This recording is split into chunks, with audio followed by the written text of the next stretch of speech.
இது மாய பூமி அழகிய விவசாய பூமி பயிர் வளர்த்திடும் நேய பூமி உயிர் வளர்த்திடும் தூய பூமி அழகிய விவசாய பூமி தாய்மடி என தாங்கும் பூமி தொப்புள் கொடி நம்ம பூமி அழகிய விவசாய பூமி காவல் தெய்வம் நம்ம பூமி இது அழகிய விவசாய பூமி. வேளாண் பெருமக்களுக்கு அன்பு வணக்கம். இன்றைய பொன்விளையும் பூமி நிகழ்ச்சியில் முதலில் வருவது வேளாண் செய்திகள், வேளாண் ஆலோசனை நேரம், வேளாண் சந்தை நிலவரம், வேளாண் வானிலை மற்றும் வேளாண் தொழில்நுட்பம். இன்றைய வேளாண் தொழில்நுட்ப பகுதியில் வெள்ளாடுகளில் சினைப்பருவ ஒருங்கிணைப்பு மற்றும் செயற்கை கருவூட்டல் குறித்து காஞ்சிபுரம் மாவட்டம் நடமாடும் கால்நடை மருத்துவ ஊர்தி அதிகாரி டாக்டர் ஜே தங்கஜயா அவர்கள் தரும் தகவல்கள். இனி வருவது வேளாண் செய்திகள்.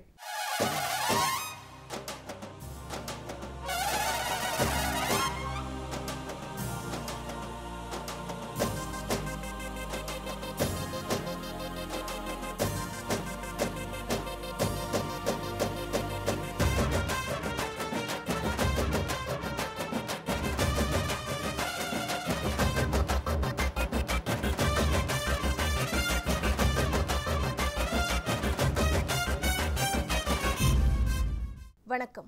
வேளாண் செய்திகள். முதலில் வருவது மாத்தி யோசிச்சேங்க. வெள்ளாட்டு பண்ணை அமைத்து பயனடைந்த காஞ்சிபுரம் பெரியமேட்டு தெருவை சேர்ந்த வேளாண்மையாளர் சி சித்ரா அவர்கள் தரும் செய்திகள். வேளாண் ஆலோசனை நேரத்தில் மதுரை, சிவகங்கை, தேனி, புதுக்கோட்டை, திண்டுக்கல், ராமநாதபுரம் ஆகிய மாவட்டங்களுக்கான வேளாண் ஆலோசனை மற்றும் இன்றைய தாவர பகுதியில் மக்காச்சோளம். இன்றைய தகவல் நேரத்தில் சென்னை அண்ணாநகர் தமிழ்நாடு வேளாண்மை பல்கலைக்கழக தகவல் மற்றும் பயிற்சி மையத்தில் நடைபெறவுள்ள மாடி தோட்டம் அமைத்தல் குறித்த பயிற்சி பற்றிய அறிவிப்பு.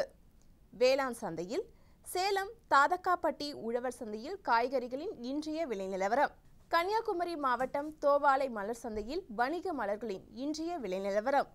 தமிழ்நாடு பட்டுக்கூடு மற்றும் கச்சாப்பட்டு நூலின் விலை நிலவரம்.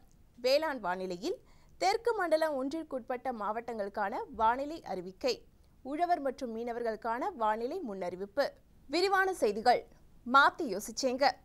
குறைந்த முதலீட்டில் பண்ணையாளர்கள் அதிகம் லாபம் பெற வெள்ளாடு வளர்ப்பு பயன்படுகிறது.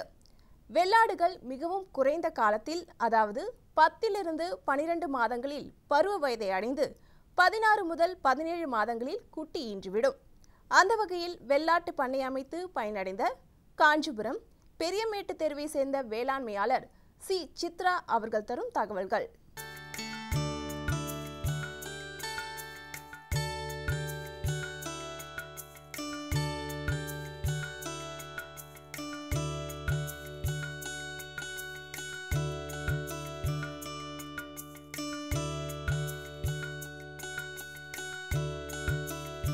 நாங்கள் முதல்ல மாடு வச்சுருந்தோம். மாடு வச்சுட்டு கொஞ்சம் விவசாயமும் பண்ணிகிட்டு இருந்தோம். மாட்டுக்கு தேவையான புல் வளர்த்துட்டு அதுக்கு தீவனம் கொடுத்துருந்தோம். அதுக்கப்புறம் உழவர் பயிற்சி மையத்தில் ஆடு வளர்ப்பு, கோழி வளர்ப்பு, மாடு வளர்ப்பு எல்லாத்துக்கும் பயிற்சி கொடுக்குறேன்னு சொன்னாங்க. அதுக்கப்புறம் அந்த பயிற்சி மூலயமா நாங்கள் ஒரு வாரமும் போயிட்டு பயிற்சி எடுத்துகிட்டு வந்தோங்க. அதனால் நாங்கள் ஆடு வளர்த்தோம். கோழியும் நாட்டுக்கோழியும் வாங்கிட்டு வந்தோம். அவங்களாண்ட கொடுத்தாங்க. அதையும் ஒரு கொஞ்சமாக ஒரு 100 கோழி அப்படியே வாங்கிட்டு வளர்த்தோம். அதுவும் வளர்த்துட்ருக்கோம். ஆடுகளும் எந்தெந்த ஆடு என்ன வளர்க்கணும் அப்படின்னு சொல்லிட்டு உழவர் பயிற்சி மூலமாக நாங்கள் தெரிஞ்சுக்கணும். அதன் மூலயமா நல்ல தரமான ஆடுகளை நாங்கள் நல்ல தரமான ஆடுகள் வாங்கி அதன் மூலயமா நல்ல லாபகரமாக நாங்கள் தொழில் செய்கிறோம். ஆடு எங்ககிட்ட தலைச்சேரி, போயர் ரக ஆடுகள் நாங்கள் வச்சுருக்கோம். நாட்டு ஆடுகளும் இருக்குது. அதன் மூலம் கிராஸ் பண்ணுறதுனால எங்களுக்கு ஆடுகளோட எடை அதிகமாகுது. நாங்கள் ஆடுகளுக்கு தேவையான பசுந்தீவனங்கள் உற்பத்தி செய்கிறோம். அதில் ஆடுகளுக்கு தேவையான Co29, Co30, Co5 வகையான புல் வகைகள், அகத்திக்கீரை, வேலி மசால், அதற்கு தேவையான பசுந்தீவனங்களை நாங்களே வளர்த்துக்கிறோம்.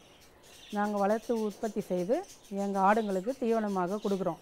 அதன் மூலயமாக எங்கள் ஆடுகள் நல்லா இருக்குது. அப்புறம் வந்து நாங்கள் வந்து ஆடுகளுக்கு வந்து 3 மாதத்துக்கு ஒரு முறை பூச்சி மருந்து கொடுக்குறோம். பூச்சி மருந்து கொடுத்து ஆடுங்களுக்கு தேவையான ஏதாவது வந்து உடம்பு சரியில்லைனாலும் ஏதாவது இது பண்ணாலும் உழவர் பயிற்சி மையம் மூலயமாக நாங்கள் வந்து டாக்டரிடம் அணுகி அதற்கு தேவையான மருந்துகளை ஆட்டுகளுக்கு கொடுத்து வருகிறோம். நாட்டு ஆடுகளுடன் கலப்பின ஆடுகள் கிராஸ் பண்ணுறதுனால வந்து நாட்டு ஆடுகளுக்கு வெயிட் அதிகமாகுது. இதனால் எங்களுக்கு வந்து லாபகரமான தொழிலாக இருக்குதுங்க. இது சினை பிடிக்காத ஆடுகளுக்கு செயற்கை முறையில் சினை பிடிக்க வைத்து அதன் மூலமாக குட்டிகளும் கிடைக்கின்றன. இதற்கான உதவிகளை உழவர் பயிற்சி மையத்திலிருந்து எங்களுக்கு இலவசமாக அளிக்கின்றனர். வாரம் ஒரு முறை இலவசமாக வந்து ஆடுகளுக்கு சினை ஊசி செயற்கை முறையில் சினை ஊசி பொருத்துகின்றனர். இதனால் குட்டிகளும் நல்ல வளமாக குட்டிகள் ஈன்றுகிறது. மேலும் விவரங்கள் பெற சி. சித்ரா அவர்களை 095357797 எனும் கைபேசி எண்ணில் தொடர்பு கொள்ளவும். இனி வருவது வேளாண் ஆலோசனை நேரம்.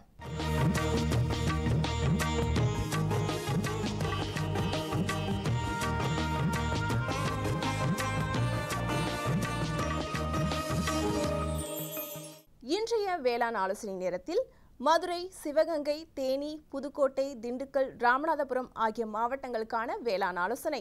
துவரை பயிரில் இலைப்புள்ளி நோய் பரவலாக தென்படுகிறது. இதனை கட்டுப்படுத்த 1 ஹெக்டருக்கு 1 கிலோ மேன்கோசெப் தெளித்து கட்டுப்படுத்தலாம். தற்போது நிலவி வரும் பருவநிலையில் வாழையில் சிகாட்டோகா இலைப்புள்ளி நோய் தாக்குதல் தென்படுகிறது. இதனை கட்டுப்படுத்த 10 கிராம் கார்பன்டாசிம் அல்லது 10 கிராம் ப்ரஃபிகோனோசோல் சேர்த்து 3 முறை 10 முதல் 15 நாட்கள் இடைவெளியில் அறிகுறிகள் ஆரம்பத்திலிருந்து இலையின் அடிப்பகுதியில் தெளிக்க வேண்டும். நிலவும் தட்பவெப்ப நிலையில் கால்நடைகளுக்கு காணை நோய் வர வாய்ப்பு அதிகம் உள்ளது. இந்நோயிலிருந்து மாடுகளை காப்பாற்ற அருகில் உள்ள கால்நடை மருந்தகம் மூலம் கால்காணை மற்றும் வாய்க்காணை நோய்க்கான தடுப்பூசி போட்டுக்கொள்ளுமாறு கேட்டுக்கொள்ளப்படுகிறார்கள். தொடரும் வேளாண் ஆலோசனை நேரத்தில் இன்றைய தாவர பகுதியில் மக்காச்சோளம். மக்காச்சோள சாகுபடிக்கு ஜூலை, ஆகஸ்ட், செப்டம்பர், அக்டோபர் மற்றும் ஜனவரி, பிப்ரவரி ஆகிய மாதங்களில் பயிரிடலாம். கோ 6, கோ BC1 ஆகியன பயிரிட ஏற்ற ரகங்களாகும். 1 ஹெக்டருக்கு 12.5 டன் தொழு உரம் அல்லது மக்கிய தொழு உரம் அல்லது மக்கிய தேங்காய் நாரை சமமாக கடைசி உழவிற்கு முன் சீராக இட்டு அதனுடன் 1 ஹெக்டருக்கு 2 கிலோ அசோஸ்பைரிலம் கலந்து பரப்பி நன்கு உழுவு செய்வோம். கோ 1 ரகங்களில் விதைகள் 1 ஹெக்டருக்கு 20 கிலோ என்ற அளவிலும், கோ BC1 ரகங்கள் 25 கிலோ என்ற அளவிலும் தேவைப்படும். செடிக்கு செடி 20 சென்டிமீட்டர் இடைவெளியும் பாருக்கு பார் 45 சென்டிமீட்டர் இடைவெளியும் இருக்க வேண்டும். விதையை 4 சென்டிமீட்டர் ஆழத்தில் ஊன்ற வேண்டும். மக்காசோள பயிர் அதிக வறட்சியும் அதிக நீரையும் தாங்காது. அதனால் பயிரின் தேவைக்கேற்ப நீர் பாய்ச்ச வேண்டும். பயிரின் முக்கிய பருவங்களில் 45 முதல் 65 நாட்கள் போதுமான நீர் பாய்ச்சுவதால் அதிக மகசூல் பெறலாம். கதிரின் மேல் தோல் பழுத்து முதிர்ந்தவுடன் காய்ந்துவிடும். விதைகள் கடினமாகவும் காய்ந்தும் காணப்படும். இப்பருவம் அறுவடைக்கு ஏற்றது. மேலும் விவரங்கள் பெற www.agritech.tnau.ac.in என்ற இணையதளத்தை பார்க்கவும். இனி வருவது தகவல் நேரம். இன்றைய தகவல் நேரத்தில் சென்னை அண்ணா நகரில் உள்ள தமிழ்நாடு வேளாண்மை பல்கலைக்கழக தகவல் மற்றும் பயிற்சி மையத்தில் நடைபெறவுள்ள மாடி தோட்டம் அமைத்தல் குறித்த பயிற்சி பற்றிய அறிவிப்பு. 24/1/2018 புதன்கிழமையன்று மாடி தோட்டம் அமைத்தல் பற்றிய ஒரு நாள் பயிற்சி சென்னை அண்ணா நகரில் உள்ள தமிழ்நாடு வேளாண்மை பல்கலைக்கழக தகவல் மற்றும் பயிற்சி மையத்தில் நடைபெறவுள்ளது. ஆர்வமுள்ளவர்கள் இப்பயிற்சியில் கலந்து கொண்டு பயன்பெறுமாறு கேட்டுக்கொள்ளப்படுகிறார்கள். இப்பயிற்சி குறித்த விவரங்கள் பெற தொடர்பு கொள்ள வேண்டிய முகவரி: பேராசிரியர் மற்றும் தலைவர், தமிழ்நாடு வேளாண்மை பல்கலைக்கழக தகவல் மற்றும் பயிற்சி மையம், எண் U30 10வது தெரு, அண்ணா நகர், சென்னை 6,40,000. தொடர்பு கொள்ள வேண்டிய தொலைபேசி எண் 0442636484. பருத்தி.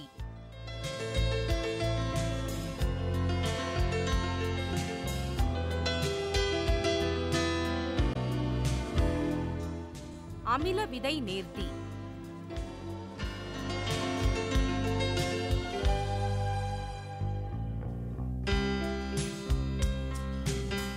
ஒரு பக்கெட்டில் 1 கிலோ பஞ்சு நீக்காத விதைக்கு 100 மில்லி அடர்கந்தக அமிலம் கலந்து 2 முதல் 3 நிமிடம் மரக்குச்சியால் நன்கு கலக்கி பஞ்சு முழுமையாக விதையிலிருந்து நீங்கி விதையின் தோல் பழுப்பு நிறமாக, அதாவது காப்பி கலராக மாறும் வரை செய்ய வேண்டும்.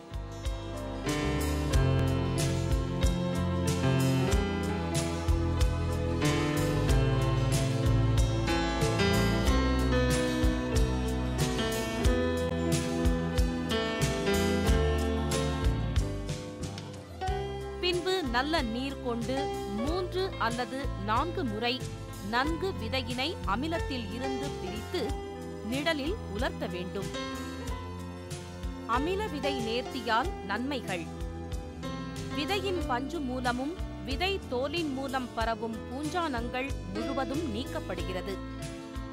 இளஞ்சிவப்பு காய்ப்புழுவின் முட்டை, புழு மற்றும் கூண்டு புழுக்கள் அழிக்கப்படுகின்றன. விதையில் உள்ள பதர்கள் நீக்கப்படுகின்றன. அதனால் விதை நேர்த்தி செய்ய சுலபமாகிறது. விதைப்பதற்கு லகுவாகவும் நல்ல முளைப்பு திறனும் பெற முடியும்.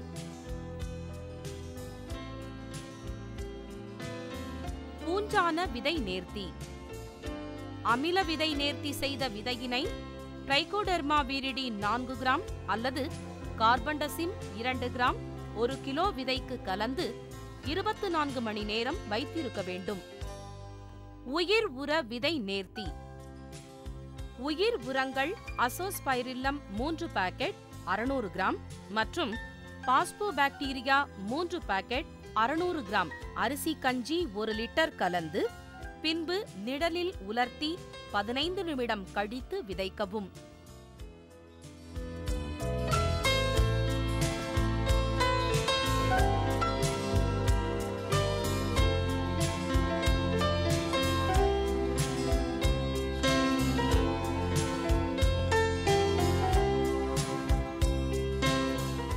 விளம்பர இடைவேளைக்கு பிறகு வேளாண் செய்திகள் தொடரும். சுகமாய் பரவும் நறுமணத்தில், சுவை எனும் இன்பத் தோட்டத்தில், வளர்ச்சி எனும் பாதையில், மலர்ந்திருக்கும் புன்னகையில், பசுமையான செடிகளில், பெரிய பெரிய வர்த்தகங்களில், தேனீக்களின் ரீங்காரத்தில், மகிழ்ச்சியின் இன்ப ஒலியில். NHM தோட்டக்கலை இயக்கம். எங்கள் விருப்பம் உங்களது புன்னகை. இனி வருவது வேளாண் சந்தை.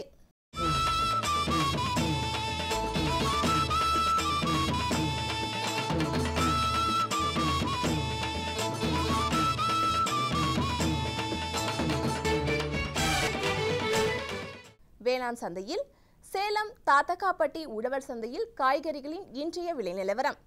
கத்திரிக்காய் 1 கிலோ 12 ரூபாய்க்கும், வெண்டைக்காய் 1 கிலோ 14 ரூபாய்க்கும், அவரைக்காய் 1 கிலோ 12 ரூபாய்க்கும், புடலங்காய் 1 கிலோ 10 ரூபாய்க்கும், சொரைக்காய் 1 கிலோ 7 ரூபாய்க்கும், பாகற்காய் 1 கிலோ 12 ரூபாய்க்கும், பீர்க்கங்காய் 1 கிலோ 12 ரூபாய்க்கும், முருங்கைக்காய் 1 கிலோ 110 ரூபாய்க்கும், கொத்தவரை 1 கிலோ 20 ரூபாய்க்கும், சின்ன வெங்காயம் 1 கிலோ 42 ரூபாய்க்கும், பெரிய வெங்காயம் 1 கிலோ 42 ரூபாய்க்கும், பச்சை மிளகாய் 1 கிலோ 18 ரூபாய்க்கும், தக்காளி 1 கிலோ 8 ரூபாய்க்கும், இஞ்சி 1 கிலோ 34 ரூபாய்க்கும், பரங்கிக்காய் 1 கிலோ 10 ரூபாய்க்கும், பூசணிக்காய் 1 கிலோ 10 ரூபாய்க்கும், வாழைக்காய் காய் ஒன்று 8 ரூபாய்க்கும், தேங்காய் 1 கிலோ 45 ரூபாய்க்கும், முள்ளங்கி 1 கிலோ 7 ரூபாய்க்கும், கருணைக்கிழங்கு 1 கிலோ 24 ரூபாய்க்கும், சேனைக்கிழங்கு 1 கிலோ 24 ரூபாய்க்கும், மரவள்ளிக்கிழங்கு 1 கிலோ 20 ரூபாய்க்கும்,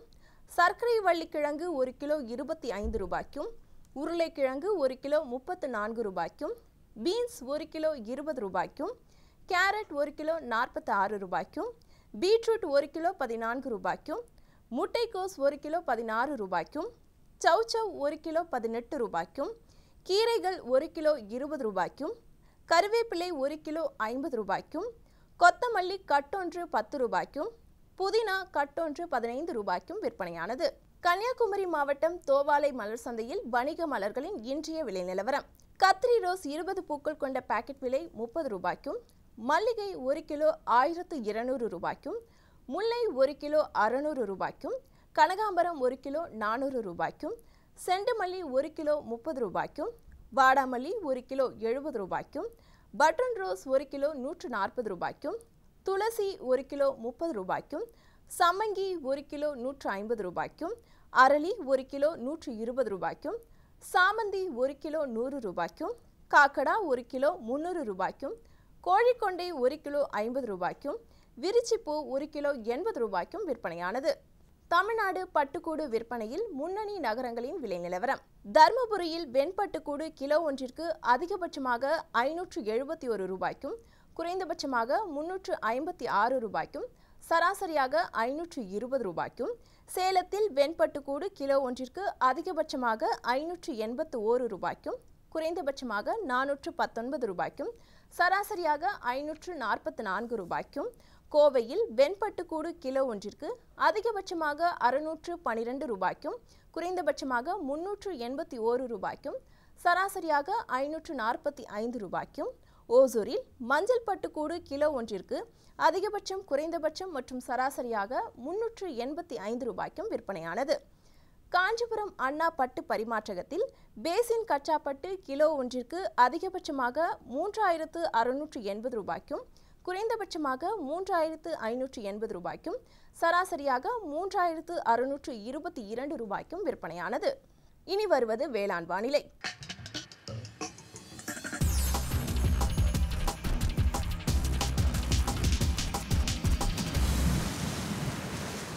இன்றைய வேளாண் வானிலையில் தெற்கு மண்டலம் ஒன்றிற்குட்பட்ட மாவட்டங்களான விருதுநகர், திருநெல்வேலி, தூத்துக்குடி ஆகிய மாவட்டங்களில் காற்றின் வெப்பநிலை அதிகபட்சமாக 32 டிகிரி செல்சியஸ் ஆகவும், குறைந்தபட்சமாக 19.4 டிகிரி செல்சியஸ் ஆகவும், காற்றின் ஒப்பு ஈரப்பதம் 45.2% காற்றின் வேகம் மணிக்கு 2.7 கிலோமீட்டராகவும், மண்ணின் ஈரப்பதம் 15 சென்டிமீட்டர் ஆழத்தில் 29.2% மண்ணின் வெப்பநிலை 15 சென்டிமீட்டர் ஆழத்தில் 23.9 டிகிரி செல்சியஸ் ஆகவும், சூரிய கதிர்வீச்சு 318.3 கலோரி பெர் சென்டிமீட்டர் ஸ்கொயர் ஆகவும், வளிமண்டல அழுத்தம் 996.4 ஹெக்டாபாஸ்கல் அளவாகவும் இருந்தது. வானிலை முன்னறிவிப்பு. உழவர்களுக்கான வானிலை முன்னறிவிப்பு. தென் தமிழக கடலோர பகுதிகளில் ஒரு சில இடங்களில் லேசான மழை பெய்யக்கூடும். எஞ்சிய பிற மாவட்டங்கள் மற்றும் புதுச்சேரியில் வறண்ட வானிலையே நிலவக்கூடும். மீனவர்களுக்கான வானிலை முன்னறிவிப்பு. பலமான காற்று வடக்கு மற்றும் வடகிழக்கு திசையிலிருந்து மணிக்கு 35 முதல் 45 கிலோமீட்டர் வேகத்தில் தென் தமிழக கடலோர பகுதிகளில் வீசக்கூடும். இத்துடன் வேளாண் செய்திகள் நிறைவடைந்தது. மீண்டும் நாளைய வேளாண் செய்தியில் சந்திப்போம். நன்றி, வணக்கம்.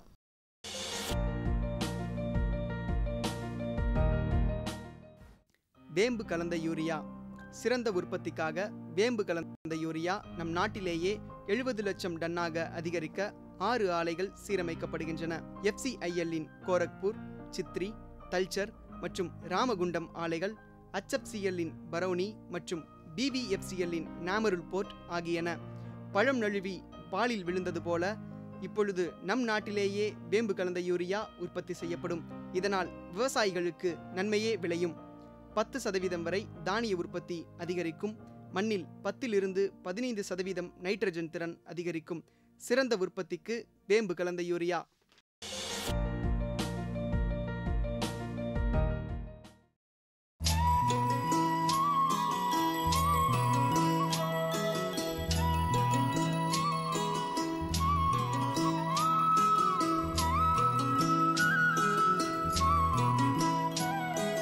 தன்னே நானே நானே நானே அம்மா தன்னே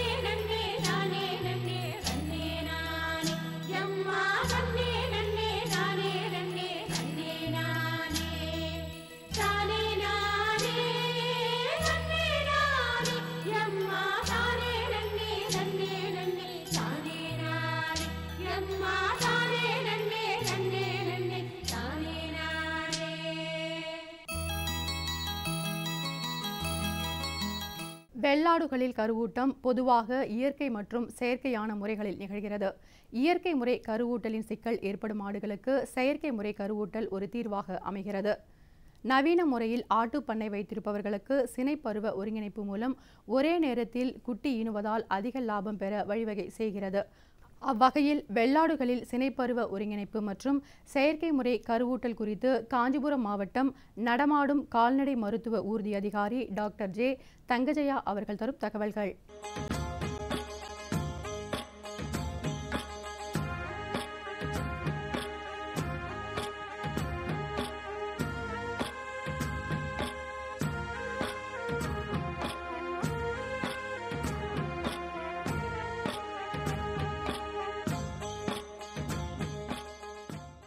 நமது தமிழ்நாடு கால்நடை மருத்துவ அறிவியல் பல்கலைக்கழகமும் கால்நடை பராமரிப்பு துறையும் இணைந்து நடமாடும் கால்நடை மருத்துவ ஊர்தி திட்டத்தை 5 மாவட்டங்களில் காஞ்சிபுரம், தஞ்சாவூர், மதுரை, திருச்சி, நாமக்கல் 5 மாவட்டங்களில் சிறப்பாக செயல்படுத்தி கொண்டுட்ருக்காங்க.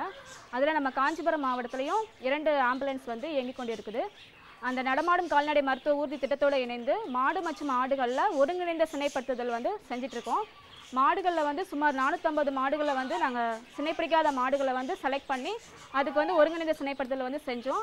அந்த மாடுங்கள்லாம் இப்போ கன்றுயின்று நல்ல ஆரோக்கியமாக இருக்குது.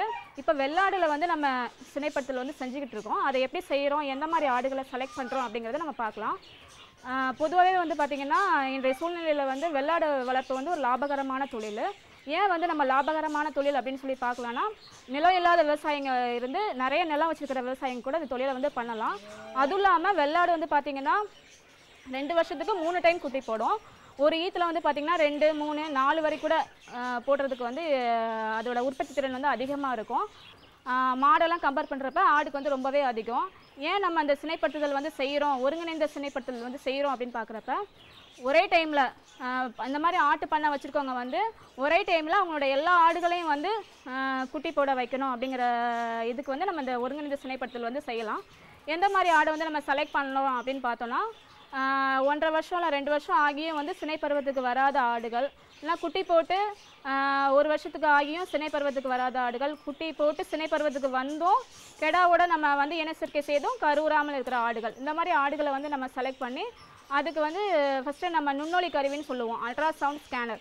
அதை வச்சு ஸ்கேன் பண்ணி பார்ப்போம் ஆடு சனையாக இருக்கா இல்லையான்னு சொல்லிட்டு. சனையாக இருந்துச்சுன்னா விட்டுருவோம். சனை இல்லை அப்படிங்கிறப்ப மறுபடியும் ஒரு 15 நாள் கழித்து மறுபடியும் அந்த சனை இல்லாத ஆடுகளை வந்து நம்ம ஸ்கேன் பண்ணுவோம். சனை இல்லாத பட்சத்துக்கு வந்து நம்ம அந்த ஆடுகளெல்லாம் செலக்ட் பண்ணி அதுக்கு வந்து ஃபஸ்ட்டு என்ன பண்ணுவோன்னா, இந்த மாதிரி ஆடுகளுக்கு நம்ம என்ன மாதிரி ட்ரீட்மெண்ட் பண்ணுறோம் அப்படின்னு பார்த்தோன்னா, ப்ரொஜெஸ்ட்ரான்ங்கிற ஒரு கனநீரில் தூக்கப்பட்ட யூனிக்லாய் பஞ்சுகள்னு சொல்லுவாங்க. அந்த பஞ்சுகளை வந்து அந்த யூனிக்லாயில் 10 நாளைக்கு வந்து இருக்க மாதிரி வச்சுருவோம். 10ஆவது நாள் வந்து ஒரு ஊசி கொடுத்துட்டு விட்டுருவோம். 11ஆவது நாள் வந்து ஒரு கனநீர் கொடுத்துட்டு அந்த பஞ்சை வந்து யூனிக்லாயிலேருந்து வெளியே எடுத்துருவோம். வெளியே எடுத்த ஒரு 2லேருந்து 3 நாட்களுக்குள்ளே வந்து ஆடு வந்து சினைப்பருவத்துக்கு வந்து தூண்டப்படும். அப்படி சினைப்பருவத்துக்கு தூண்டப்படுற ஆடுகளில் வந்து எங்ககிட்ட வந்து இப்போ தலைச்சேரி சமன் வந்து கொடுத்துருக்காங்க. அந்த சமன் வந்து நாங்கள் யூஸ் பண்ணுறோம். அப்புறம் ஒரு 45 நாளில் வந்து நாங்கள் சினை பரிசோதனை வந்து செய்கிறோம். அல்ட்ராசவுண்ட் ஸ்கேன் மூலமாக சினை பரிசோதனை செய்து சனையாக இருக்குதா இல்லை அப்படின்னு சொல்லிட்டு நாங்கள் வந்து உறுதிப்படுத்துகிறோம். இப்படி நம்ம வந்து செய்கிறதுனால நமக்கு என்ன லாபம் அப்படின்னு சொல்லி பார்த்தோன்னா, இனப்பெருக்க அறிவியலில் வந்து மாடுகளில் வந்து இந்த ஒருங்கிணைந்த சினைப்படுத்தல் தொழில்நுட்பம் வந்து நல்லா செஞ்சுட்ருக்காங்க. செயற்கை முறை கருவூட்டலுக்கு அடுத்தபடியாக இந்த சினைப்பருவ ஒருங்கிணைப்பு வந்து நல்லா விவசாயிகளுக்கு வந்து பெரிதும் வந்து நன்மை தரக்கூடியதாக இருக்குது. இதை நம்ம செய்கிறதுனால நமக்கு என்ன லாபம் அப்படின்னா, இப்படி நம்ம எல்லா ஆடுகளையும் ஒரே டைமில் வந்து சினை பருவத்துக்கு தூண்டி சினைப்படுத்துறதால சினை ஆடுகள் பராமரிப்பு, குட்டிகள் பராமரிப்பு இதெல்லாம் வந்து நமக்கு எளிமையாக்கப்படும். இந்த தொழில்நுட்பத்தை வந்து பயன்படுத்தி விவசாயிகள் வந்து பயனடைமாறு தாழ்மையுடன் கேட்டுக்கொள்கிறோம். மேலும் விவரங்கள் பெற டாக்டர் ஜே தங்கஜயா அவர்களை 07868037940 எனும் கைபேசி எண்ணில் தொடர்பு கொள்ளலாம். பிரதம மந்திரி வேளாண் நீர்ப்பாசன திட்டம் விவசாயிகளின் நன்மையை நோக்கிய முன்னேற்றம். பிரதம மந்திரி வேளாண் நீர்ப்பாசன திட்டம் ஒவ்வொரு வயலுக்கும் நீர், ஒவ்வொரு துளியிலும் அதிக விளைச்சல். சரியான நீர்ப்பாசன முறைகள் மற்றும் நீர் பாதுகாப்பின் புதிய தொழில்நுட்பங்களுடன் பூமியின் நீரளவு அதிகரிக்கும். வட்டார அளவில் நீர்ப்பாசன திட்டங்கள் நடக்கும். நீர்ப்பாசனமற்ற இடங்களிலும் நீர் பாய்ச்சுவதால் உற்பத்தி அதிகரிக்கும். இந்திய அரசின் மாபெரும் திட்டம் பிரதம மந்திரி வேளாண் நீர்ப்பாசன திட்டம். 24/1/2018 புதன்கிழமை பொன் விளையும் பூமி நிகழ்ச்சியில்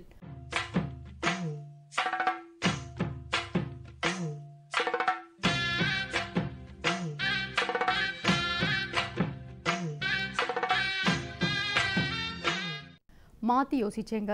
இயற்கை முறை வேளாண்மையில் கத்திரி சாகுபடி செய்து பயனடைந்த காஞ்சிபுரம் மாவட்டம் வையாவூர் பகுதியை சேர்ந்த வேளாண்மையாளர் டி. உத்திரகுமார் அவர்கள் தரும் செய்திகள். வேளாண் ஆலோசனை நேரத்தில் கன்னியாகுமரி, தூத்துக்குடி, விருதுநகர், திருநெல்வேலி ஆகிய மாவட்டங்களுக்கான வேளாண் ஆலோசனை மற்றும் இன்றைய தாவர பகுதியில் நிலக்கடலை, வேளாண் தொழில்நுட்ப பகுதியில் அக ஒட்டுண்ணிகளால் கால்நடைகளுக்கு ஏற்படும் நோய்கள் மற்றும் கட்டுப்படுத்தும் முறைகள் குறித்து காஞ்சிபுரம் மாவட்டம் ஏனாத்தூர் உழவர் பயிற்சி மைய உதவி பேராசிரியர் டாக்டர் பி. ஜலந்தா அவர்கள் தரும் தகவல்கள் ஆகியன இடம்பெறும். இன்றைய பொன்விளையும் பூமி நிகழ்ச்சி இடம்பெற்ற அனைத்து பகுதிகளும் உங்களுக்கு பயனுள்ளதாக அமையும் என நம்புகிறோம். பொன் விளையும் பூமி நிகழ்ச்சிகளை நீங்கள் இணையதளத்தின் வழியாகவும் பார்க்கலாம். இணையதள முகவரி www.youtube.com/user/agriculture சென்னை மற்றும் www.ddpodigai.org.in. ட்விட்டர் மற்றும் ஃபேஸ்புக் ஆகிய சமூக வலைதளங்களில் agridd சென்னை என்ற முகவரியில் பார்த்து பயன்பெறலாம். உங்கள் கருத்துகள் மற்றும் ஆலோசனைகள் வரவேற்கப்படுகின்றன. அனுப்ப வேண்டிய மின்னஞ்சல் முகவரி ddagri05chennai@gmail.com. மேலும் வேளாண்மை குறித்த விவரங்கள் பெற www.farmer.gov.in என்ற இணையதளத்திலும் 1801801551 எனும் தொலைபேசி எண்ணிலும் தொடர்பு கொள்ளலாம். மீண்டும் நாளைய பொன்விளையும் பூமி நிகழ்ச்சியில் சந்திப்போம். நன்றி, வணக்கம்.